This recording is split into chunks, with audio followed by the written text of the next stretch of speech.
Hello children, welcome to ninth history class, chapter 2. Medieval India and Political Transition, Unit 1. In this chapter we learn 1. Rajput dynasties that ruled in North India. 2. The establishment of the Delhi Sultan.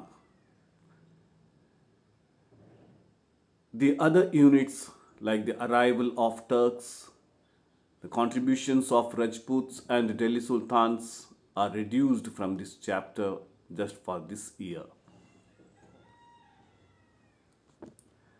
What is the transitional period?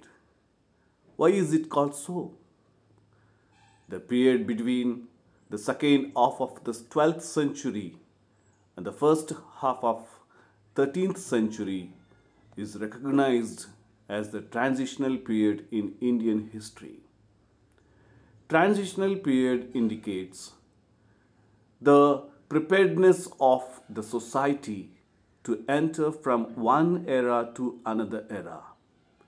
Era means a time or period, Kalaghatta. The Turks, who entered India in this period, broke the small kingdoms and established empire which had a strong centralized power structure. Since they had influence of Islam, tried to bring monotheism in the field of religion. All these developments indicate the beginning of a medieval period in India. Let us study briefly about the various Rajput dynasties.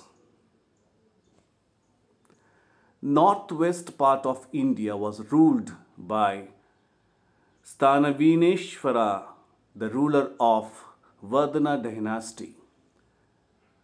After him, they were ruled by Gurjara Pratiharas, Chandelas of Bundelkhand, Garhwalas, Solankis, Paramaras, and many other Rajput dynasties. Let us study in deeply some of these dynasties.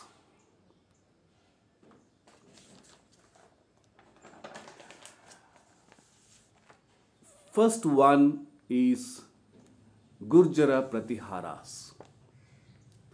Founder is Nagabhatta. The capital was Kannauj. Other powerful rulers from this kingdom are Mihara Bhoja and Mahendra Pala, and the last ruler is Mahipala.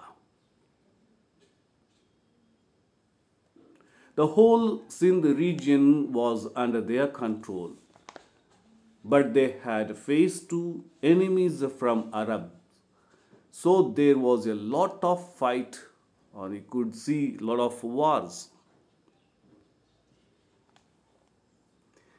Mihra and Mahendra Pala defeated the Palas of Bengal and entered their power or extended their power till Bengal. During their time, an Arab traveler, Sulaiman, had visited the court of Mihara Bhoja and appreciated the kingdom that there was a peace.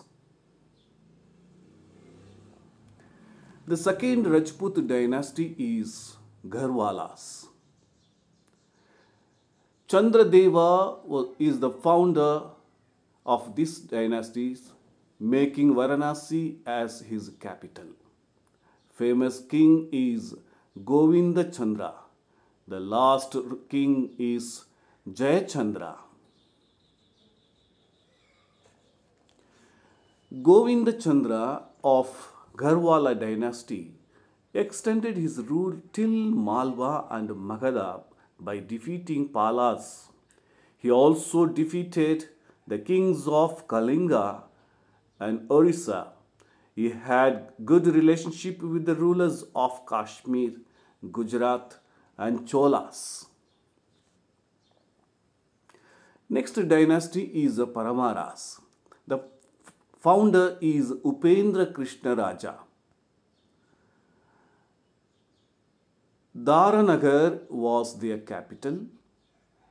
Bhoj is the most popular. Bhoja was the most popular king, and the last king is Arjun Varman.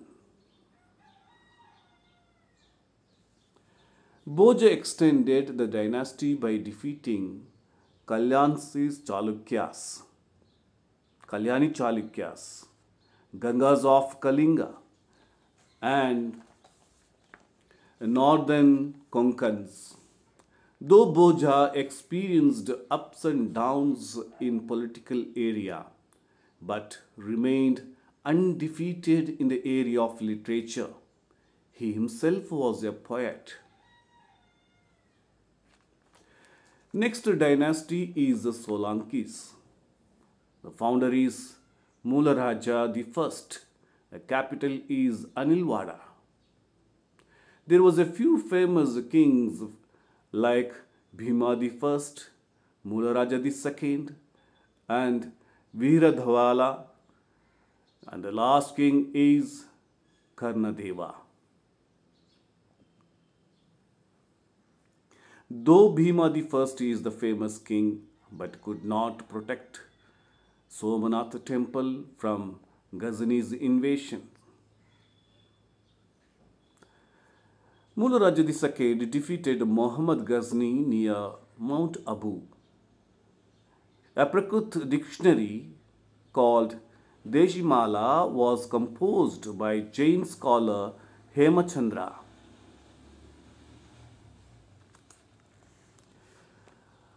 Ulugh Khan and Nazarat Khan, the military generals of Alauddin Khilji, defeated Karnadeva and made the kingdom of Solankis as a part of the Delhi Sultanate.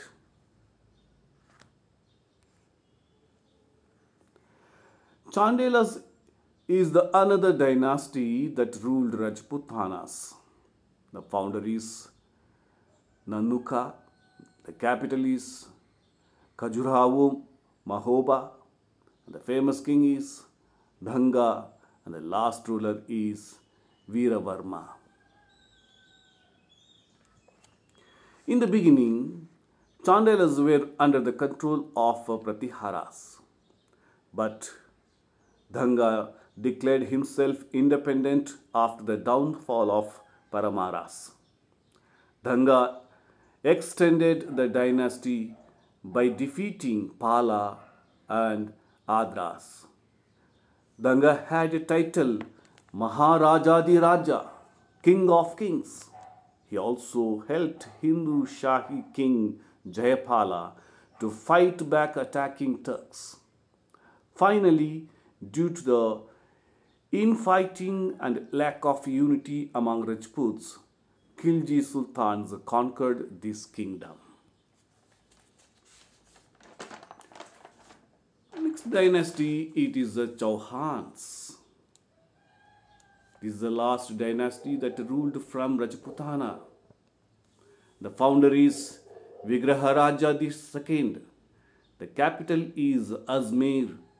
Famous kings are Ajayaraj, Vigraharaja IV, and Prithviraja III. And the last ruler was Prithviraja III. In 1191, Prithviraj Chauhan defeated Muhammad Ghori at Tarain. Ghori wanted to extend his Ghor kingdom towards the Sindh region. And Muhammad Ghori, the very next year, in 1192, attacked Delhi and defeated Prithviraj Chauhan at Tarain. Prithviraj Chauhan is the one who showed the real valor and bravery of Rajputs. Children, we end this lesson, and shall we do the evaluation? The other points we learn in the next unit. Shall I ask you a few questions? Okay, note down the questions. Name the Rajput dynasties that ruled in North India between 9th to 13th century. Can you find the answer? Yes. They are Gurjara Pratiharas, Chandelas of Bundelkhand, Garhwalas, Solankis, Paramaras, etc. Who is the founder of Gurjara dynasty? Yes, it is Nagabhatta is the founder of Gurjara Pratihara dynasty. Third question. Who defeated Muhammad Ghori at the first battle of Tarain? Yes, it is Prithviraj Chauhan. Let me give you some homework. Note down the question. Locate the Rajput kingdoms in a map of India. Thank you, children. Take care and stay safe. Bye.